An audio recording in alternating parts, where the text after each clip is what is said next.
Friends नमस्कार, स्वागत छ तपाईहरुलाई मिलन ग्राफिक्समा।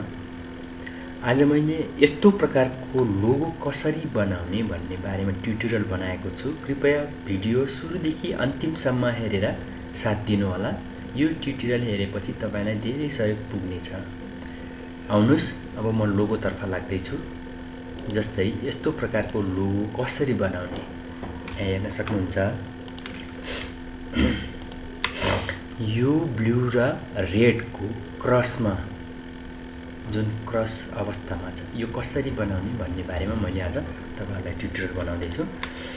तसर्थ यो लोगो बनाइसकेको लोगो मैले अब डिलिट गर्छु र नयाँ लोगो क्रिएट गरेर तपाईहरुलाई ट्युटोरियल देखाउने छु। एउटा ब्ल्याङ्क लेयर क्रिएट गर्नुस्।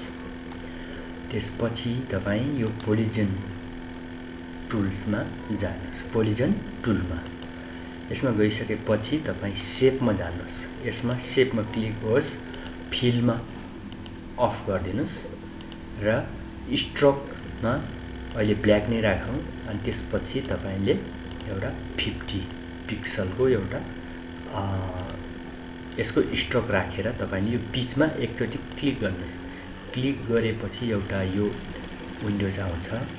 यसमा तपाईले के गर्नुस् भन्दाखेरि हामीले एउटा त्रिकोण आकारको एउटा शेप तयार गर्नु छ। त्यसको लागि हामीले यसको चाप्लो विड्थ भन्छ।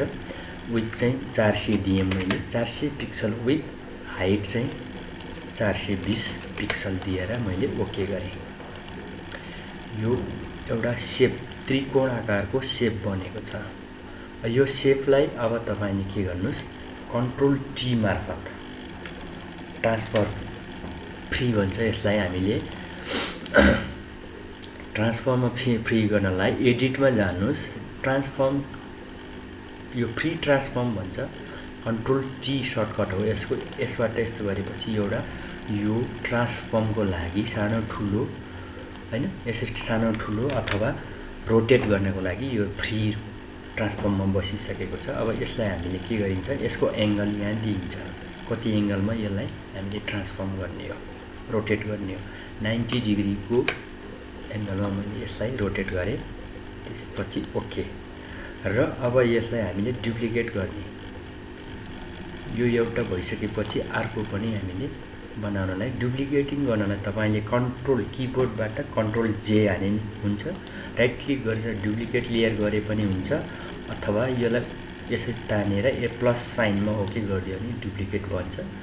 यो भइसकेपछि अब यसलाई पनि एडिटमा गएर फ्री ट्रान्सफर्म गर्ने। यो फेरि हामीले रोटेट गर्ने अथवा ट्रान्सफर्म फ्री भइसक्यो। इन्क्रिजिङ डिक्रिजिङ गर्नको लागि अब यसलाई के गर्नुस्, तपाईले रोटेट गर्नुस्। राइट क्लिक गरेर फ्लिप भर्टिकल यसलाई फ्लिप गरिदिनुस्। यो अवस्था आइसकेपछि तपाईले ओके गर्नुस्। अब तपाईको यो एउटा दुईटा शेप बन्यो।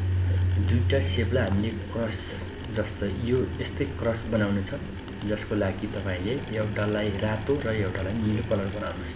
त्यसको लागि तपाईले पोलिजन टुलमा गएर स्ट्रोकमा क्लिक गर्ने, रातोलाई ओके गरिदिने। यो रातो भयो भने अब यसलाई हामीले फेरि पोलिजन टुलमा गएर यसको स्ट्रोकमा क्लिक गर्ने, यो चाहिँ ब्लू गर्ने। यो दुईटा भयो। अब यो दुईटालाई हामीले एउटै एलाइनमेन्ट भन्छ यसलाई, हामीले सेन्टर र सेन्ट्रलाइजिङ गर्ने। दुईटालाई गरिसकेपछि अब क्रस गर्नको लागि कि त ब्लूलाई अथवा रेडलाई तपाईले एउटालाई कपी गर्नुस् अथवा डुप्लिकेट गर्नुस्। रातोलाई डुप्लिकेट गर्छु मैले, किनभने क्रस बनाउनु छ हामीले। नत्र अहिले रातोमाथि नीलो ओभरल्याप भइरहेको छ।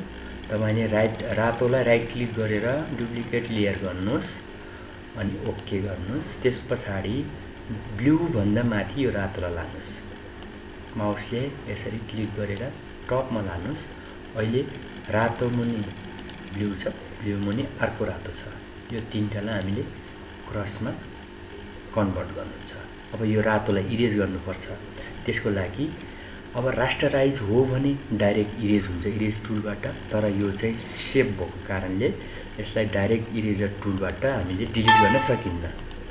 त्यसकारणले हामीले के गर्नुपर्छ, ब्रस टुलको मद्दतबाट यसलाई हामीले इरेज गर्ने। त्यसको लागि सर्वप्रथम तपाईले यसलाई मास्किङ गर्नुपर्छ।